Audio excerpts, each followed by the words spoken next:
Hi everyone, and welcome to today's General Hospital recap. As always, don't forget to subscribe so you don't miss any of our videos or recaps. So ready for late night General Hospital. Well, it was on normal time, but I'm on late night. And remember, tomorrow is probably going to even be a little later than this. But then you have all weekend to watch it, so it's exciting. Alright, let's get to today's recap. So in Vegas, this guy calls Hayden Rachel right in front of Nicholas. Not good. And she says he must have her confused with someone else. And he leaves. And she quickly gets the subject onto something else. And Nicholas just kind of goes along with it. She gets Nicholas to go up to the suite, leaving her alone in the lobby to talk to Rachel Man. And she pays him off to forget he ever saw her there. And don't mention it to anyone. And just, go away.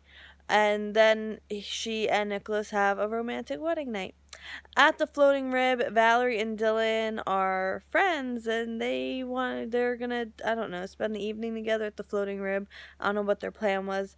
And they were just gonna, kind of take a table from Curtis, even though Curtis is standing there and the balls are all racked up. So Curtis is like, one of you can play me for the table, namely Valerie. So then Dylan sees that Maxie and Lulu walked in, and I saw it too before he said anything, and I'm like, oh, this is gonna be so awkward. So then Dylan tells Lulu she might want to go somewhere else because Valerie's there, and Lulu says that she's not going to start anything, like everything's fine. And then Dante and Nathan walk in, and I'm like, oh my god, this is a hot mess. Like, I'm uncomfortable, and I'm not even in the room with them, So Dante apparently thinks it's appropriate to say hi to Valerie.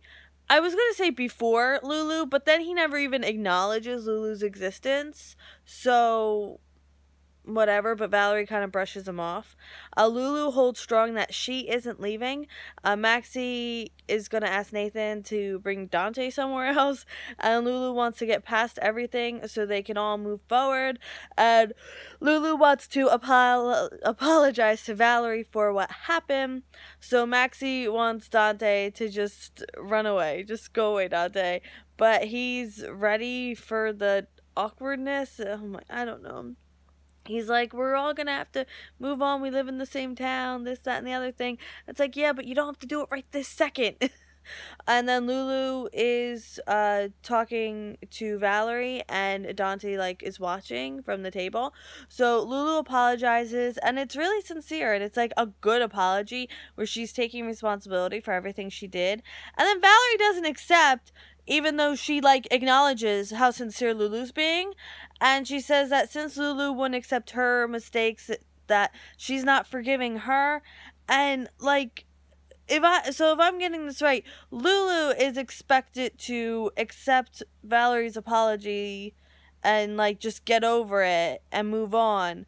But now Valerie isn't, Valerie's I don't know, whatever. I can't. It's enough already. So Dylan got Lulu away from Valerie. Well, not so much. It wasn't a struggle or anything. And Dante is bothered that Dylan has everything under control with Lulu.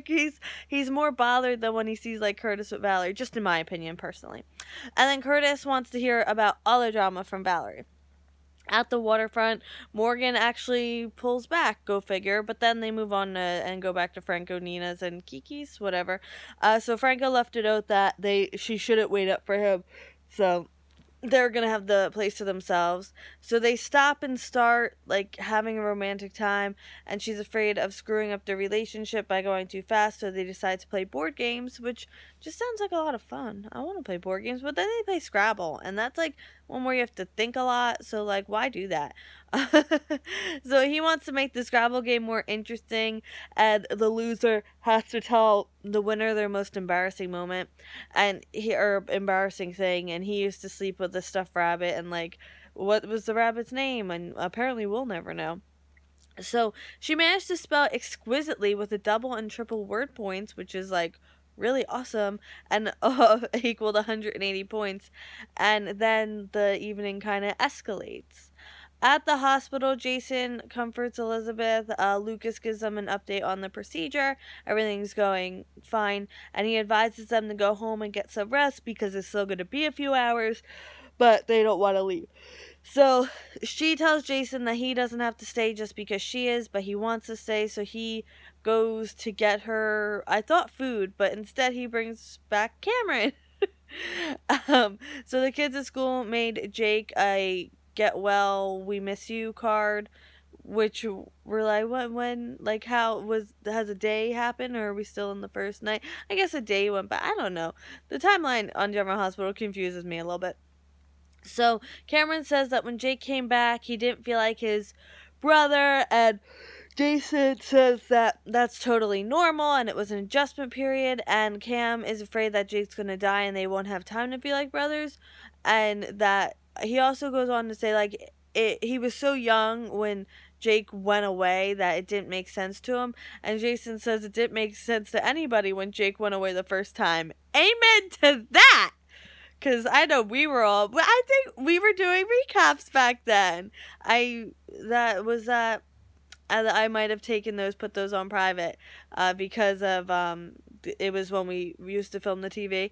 But, like, yeah, it made no sense when they killed Jake off. I'm so glad they brought him back. In the basement, Elizabeth's basement, Sam is going in and out of consciousness, and she dreams of Jason telling her to wake up and get out of there. So Jason says, "Run to me, Sam." So she starts to get up. So she's up and she's calling Jason. Just kidding, she's still unconscious. None of that ever really happened. And now, end scene. Dylan offers to take Lulu home or take a walk with him, or, to go on a walk. And she wants to be alone, but he says, like, I'll go on a walk with you, but, like, it can be in silence. Like, we don't have to talk, which I think is really nice. I want to go on a silent walk.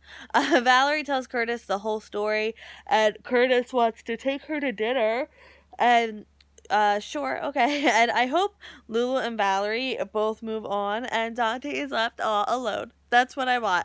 And then eventually I want Lulu and Valerie to become, like, best friends forever, and Dante's just left all alone and has no friends.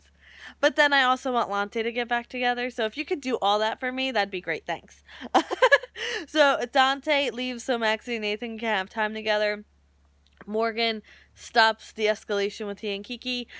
Nicholas calls Hayden Rachel and, like, kind of really freaks her out. But he was just kidding. But, like, it really freaked her out. And Rachel Man calls someone to tell about Rachel. Rachel Man, do you think you got that money with, like, for nothing? Like, excuse you. Jason took Cameron back to his grandmother's, and Liz says if the positions were reversed and Sam did what she did, she would never forgive her.